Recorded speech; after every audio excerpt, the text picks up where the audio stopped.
உதயநிதி, தயாநிதி, அருள்நிதி, தமிழ் அரசு, கனிமொழி, இந்த மாதிரி பேர்கள் கேட்கும் போதே இதெல்லாம் படத்துக்கு டைட்டிலா வைக்கணும்னு எனக்கு தோணும். அந்த அளவுக்கு ரொம்ப பவர்ஃபுல்லான பேர்கள், அந்த மாதிரி ரொம்ப அழகான டைட்டில் இந்த கனிமொழி. இந்தியாலேயே பரம்பரையா பேர் சொல்லக்கூடிய ஒரு குடும்பம்னா அது ஜவஹர்லால் நேரு அவர்களுடைய குடும்பம். அதுக்கப்புறம் தமிழ்நாட்டில் பேர் சொல்லக்கூடிய ஒரு குடும்பம்னா அது நம்ம கலைஞர் ஐயா அவர்களுடைய குடும்பம் தான். விஜய் யாரோட பி டீம்?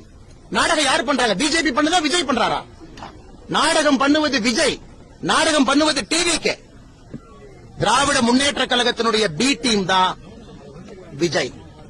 இன்னைக்கு நான் ஆணித்தரமா உறுதியா சொல்றேன், தமிழக வெற்றி கழகத்தினுடைய நடவடிக்கையை பார்த்த பிறகு நான் சொல்றேன், திராவிட முன்னேற்ற கழகம் மறுபடியும் ஆட்சிக்கு வர வேண்டும் என்று ஆரம்பித்த சீக்ரெட் ப்ராஜெக்ட் தான் தமிழக வெற்றி கழகம், சகோதரர் விஜய் அவர்கள். ஏன்னா வரம்பு மீறி அவர்கள் பேசும்பொழுது எனக்கும் பேச தெரியும். மரியாதை கொடுத்து மரியாதை வாங்கிக்கணும்.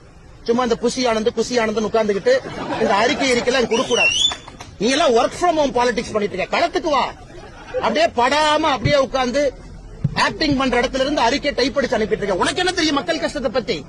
சிகரெட் குடிப்ப, மூவில ட்ரிங்க்ஸ் அடிப்ப, இதெல்லாம் பண்ணிட்டு டாஸ்மார்க் பத்தி பேசுறதுக்கு விஜய்க்கு யார் உரிமை கொடுத்தா? என் மாஸ்டர் படத்துல விஜயோட கேரக்டர் என்ன? சும்மா ஒரு குல்லாவை போட்டுட்டு நான் மைனாரிட்டி பக்கம் இருக்கேன்னு ஒரு நாள் இஃப்தார் வச்சுட்டு எல்லாம் வந்துருமானே? எனக்கு பேச தெரியும்.